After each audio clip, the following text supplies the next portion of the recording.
नमस्कार दोस्तों, plan parent channel में आप सभी का स्वागत है। मैं दीपा और आज मैं एक और वीडियो लेके आई हूँ आप सबके सामने।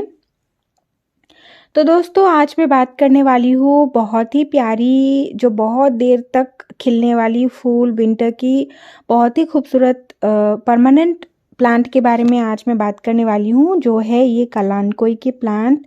इस प्लांट को कलानकोई या कलांचुई भी बोलते हैं। देखिए दोस्तों, ये कलानकोई या कलांचुई की प्लांट बहुत प्यारी इनकी प्लांट होती है और ये फूल जो है दोस्तों बहुत देर तक खिलने वाली प्लांट होती है। अगर आप इसे एक बार घर में लगा देंगे तो इसे आपको विंटर में, जो कि इनकी फूल आती है, तो विंटर में आपको 4 से 5 महीने ढेरों फूल इस प्लांट से आपको मिलेंगी। ये मेरे कुछ कलांचोई के प्लांट्स है दोस्तों, इनमें से कुछ मैंने इसी साल लगाई है और कुछ मेरी 2 साल या 1 साल पुरानी प्लांट है। ये रेड कलर की कलांचोई है और दोस्तों कलांचुई की बहुत सारी वैरायटी के कलर्स में इनकी जो प्लांट है वो अवेलेबल है। और दोस्तों कलांचुई की स्पेशली 2 वैरायटीज़ होती है, एक लोकल वाली वैरायटी होती है और दूसरी हाइब्रिड वाली वैरायटी होती है। और जो लोकल वाली वैरायटी होती है, इनकी ज़्यादातर कॉमन कलर्स जो होती है वो येलो और रेड होती है। और हाइब्रिड वाली जो बहुत सारे कलर्स में आती है, ये लाइट पिंक कलर की आती है, वाइट कलर में आती है, रेड कलर में आती है, बहुत सारे कलर्स में आती है। और हाइब्रिड वाली जो होती है वो डबल पेटल वाली भी होती है और इनकी फ्लावरिंग नीचे की तरफ होती है। और जो लोकल वाली होती है, इनकी थोड़ी सी लंबी स्टॉक में जाके इनकी हाइट थोड़ी सी होती है लोकल वाली की। तो इस तरह से ये वाली जो प्लांट है दोस्तों, ये मेरी लगभग ये 2 साल पुरानी प्लांट है मेरी। ये परमानेंट प्लांट है, परमानेंट रह जाती है। जो कि ये विंटर का फ्लावरिंग प्लांट है, लेकिन अगर हम इसे अच्छी तरह से संभाल के रख पाएंगे तो ये प्लांट समर में भी चल जाती है। हालांकि समर में इनकी फ्लावर्स नहीं होती है, समर में आपको इनमें से पत्ते ही दिखाई देंगे, बट अगर आप सेव करके रख पाएंगे तो यही पत्तों से विंटर में फ्लावरिंग होती है।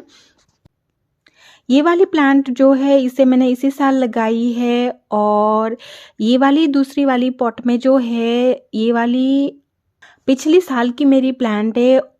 और दोस्तों इस प्लांट को ग्रो करना बहुत ही इजी है। मैं धीरे धीरे मेरी वीडियो में अभी दिखाऊंगी कि हम लोग इसे किस तरह प्रोपेगेट कर सकते हैं, इनकी देखरेख कैसी करनी है।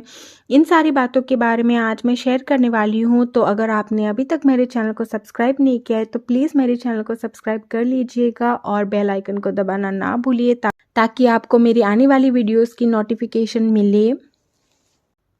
तो दोस्तों ये वाली कलांचुई की जो प्लांट है ये लोकल वैरायटी की है और ये मेरी लास्ट ईयर की प्लांट है।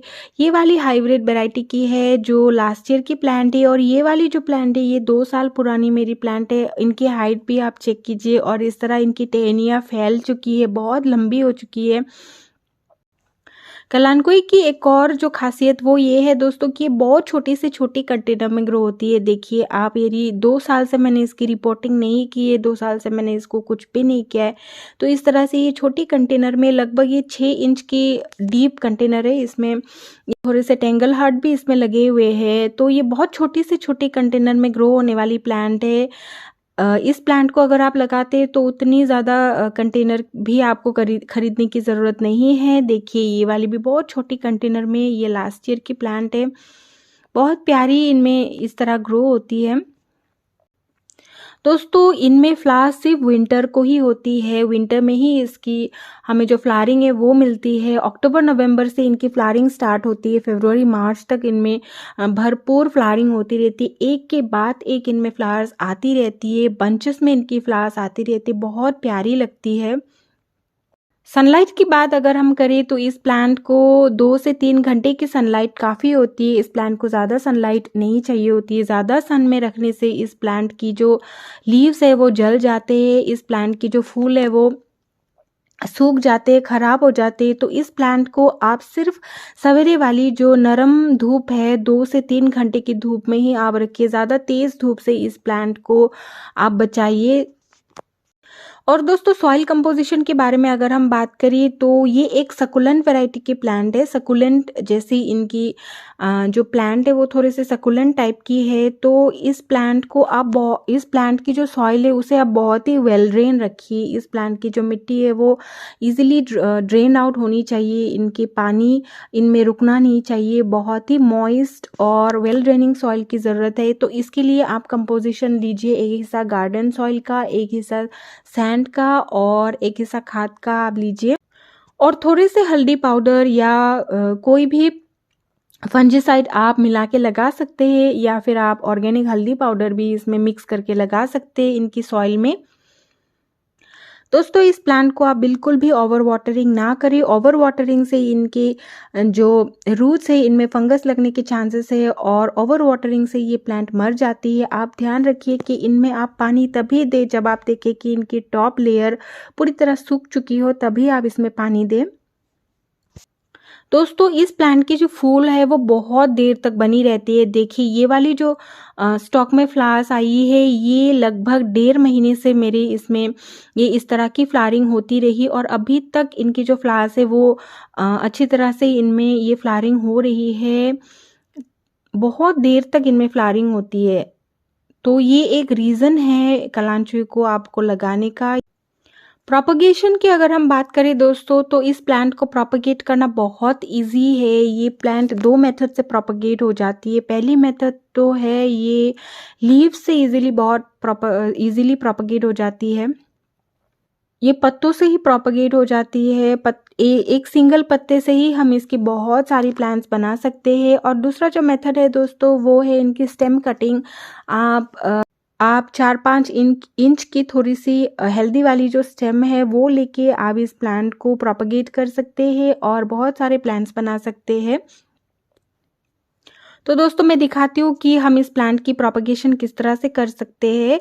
पहले तो आप कुछ भी पत्ता आप ले लीजिए, इनके जो पत्ते हैं वो आप तोड़ लीजिए। तोड़ने के बाद सिंपली आप इस तरह से सॉइल में पुट कर दीजिए। जो वेल ड्रेनिंग वाली सॉइल आपने रेडी की है, एक हिस्सा खाद का, एक हिस्सा रिवर सैंड का और एक हिस्सा मिट्टी का जो आपने कंपोजिशन तैयार किया है उसमें आप इसे इस तरह से लगा दें तो ये बहुत इजीली प्रोपगेट हो जाती है। और दूसरा जो मेथड है दोस्तों वो है स्टेम कटिंग का। आप कोई भी हेल्दी स्टेम इस तरह से छोटी से छोटी स्टेम भी आप ले सकते हैं जो हेल्दी है, जिसमें फंगस ना लगी हो, वैसी वाली स्टेम आप ले लीजिए। देखिए इस तरह से आप स्टेम लेके इनकी जो स्टेम्स है इसे आप सिंपली सॉइल में लगा देंगे तो ये इस तरह से प्रोपगेट हो जाएंगी। कुछ दिनों बाद आपको इनमें रूट्स निकलती हुई नज़र आएंगी इससे। तो इससे आप बहुत ही सारे बेबी प्लांट्स एक साथ बना सकते हैं। दोस्तों अभी हम बात करते हैं इनकी जो कौन सी फर्टिलाइज़र इस प्लांट को देनी है इसके बारे में हम बात कर लेते हैं। तो वैसे तो एक बार अगर आप मिट्टी के साथ ही खाद लगा देते हैं तो दूसरी बार में आपको लिक्विड खाद ज़्यादा देनी है या फिर लिक्विड खाद ज़्यादा इफ़ेक्टिव होती है। तो लिक्विड खाद के फॉर्म में मैं ऑर्गेनिक वाली लिक्विड खाद देती हूँ। आप कोई भी एनपीके सेम रेशियो वाली आप लगा सकते हैं, बैलेंस एनपीके आप लगा सकते हैं, बट मैं ऑर्गेनिक वाली लिक्विड फर्टिलाइज़र देती हूँ। तो ऑर्गेनिक लिक्विड फर्टिलाइज़र में सबसे बेस्ट है काउडंग की जो लिक्विड फर्टिलाइज़र है वो अच्छी है। और आप मस्टर्ड केक की लिक्विड फर्टिलाइज़र लगा सकते हैं जो मैंने अभी रेडी करके रखी हुई है मस्टर्ड केक की लिक्विड फर्टिलाइज़र। इसे आप पानी में डाइल्यूट कर लीजिए और इस तरह से मैंने लगा के रखी हुई है मस्टर्ड केक की जो लिक्विड फर्टिलाइज़र है। ये मैंने थोड़ी क्वांटिटी में मस्टर्ड केक को लिया और इसे मैंने ओवरनाइट भिगो के रख दिया और अभी मैं इसे थोड़े थोड़े लगाने वाली हूँ मेरे कलांचुई के प्लांट्स में। और दोस्तों ये मस्टर्ड केक की लिक्विड फर्टिलाइज़र सिर्फ कलांचुई के लिए नहीं, बाकी सारे प्लांट्स के लिए ये बहुत ही इफ़ेक्टिव है। सारे प्लांट्स में आप इस फर्टिलाइज़र को लगा सकते हैं। इस फर्टिलाइज़र को आपको हर 15 दिन में रिपीट करनी है। हर 15 दिन में आप इस फर्टिलाइज़र को रिपीट करके देते रह सकते हैं इस प्लांट्स में, ताकि इस प्लांट्स की जो फ्लावर्स है वो ज़्यादा खिल के आए, ज़्यादा इनमें फ्लावरिंग हो। और दोस्तों अगर इन्फेस्टेशन की बात अगर हम करें तो इस प्लांट को मैं लगभग 3-4 साल से लगा रही हूँ। तो अभी तक मैंने इस प्लांट में मैंने एक भी इन्फेस्टेशन मैंने नहीं देखी है। तो अगर आपको इन प्लांट्स में कुछ भी इन्फेस्टेशन, मिलीबग्स या कुछ भी इंसेक्ट्स के अटैक्स दिखाई दे तो आप नीम ऑयल का छिड़काव कर दें। नीम ऑयल को आप स्प्रे करते रहे तो इनसे इनकी जो प्रॉब्लम्स है इन्फेस्टेशन की वो चली जाती है। और दोस्तों ये एक परमानेंट प्लांट है। ये प्लांट आप गर्मियों में भी बचा के रख सकते हैं। बस गर्मियों की जो तेज़ धूप होती है, इस प्लांट को आप उस तेज़ धूप से बचाएं और गर्मियों में आप इसे किसी शेडी एरिया में रख दें। शेडी एरिया में आप इसे प्लेस कर दें और इसको बारिश का पानी ना लगने दें, तब ये प्लांट समर में भी बच जाएगी और विंटर में आप फिर से इसे कहीं आउटडोर रख दें तो ये प्लांट्स विंटर में इस तरह से ये फ्लावरिंग, ब्यूटीफुल जो फ्लावरिंग है, प्यारी फ्लावर्स है, वो आपको विंटर भर में देती रहेगी। तो अपने गार्डन में कलांची को ऐड करना ना भूलिए। तो दोस्तों आज की मेरी वीडियो बस इतनी सी थी। उम्मीद करती हूँ कि आपको आज की मेरी वीडियो अच्छी लगी होगी। अगर अच्छी लगी तो please like, share and subscribe my channel और मेरी वीडियो को लास्ट तक देखने के लिए थैंक यू सो मच। मिलते हैं आप लोगों से मेरी अगली वीडियो में। तब तक के लिए stay safe and keep gardening. Thank you.